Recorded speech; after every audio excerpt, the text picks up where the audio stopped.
ఏమన్నా ఈయన వరకు డల్గా ఉండివి తను రాగలి యాక్టివ్ అయినా ఏం సంగతి? అట్లేం లేదు, ఆ క్లాస్ ఉంటాను అంతే. చూస్తున్నా బుక్ రివర్స్ లో పెట్టుకున్నా.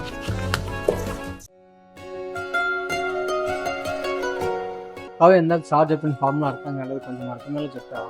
లాస్ట్ బెంచ్ లో కూర్చుంటే ఎట్లా అర్థమవుతుంది నందన్? సరే నైట్ కాల్ చేసి చెప్తాను. ఏం నరేష్, ఇక ఇప్పుడు ఎగ్జామ్స్ అయిపోతే ఎవరి లైఫ్ వాళ్ళది బిజీ అయిపోతారు కదా, ఇంకా ఎవరికెవరో అవుతారు కదా. అయినా నువ్వేందుకు అందనా, ఇంకా కాలేజ్ ఉంది కదా, అప్పుడు ఎందుకు అన్ని గుర్తు చేసి బాధపడతాను. కరెక్ట్ రా, ఉన్న రోజులన్నా హ్యాపీగా ఉన్నాం. మీరు బాధపడడం అయిపోతే ఇంటికి వెళ్దాం, టైం అవుతుంది. సర్లేరా, bye bye bye Nandan. Bye.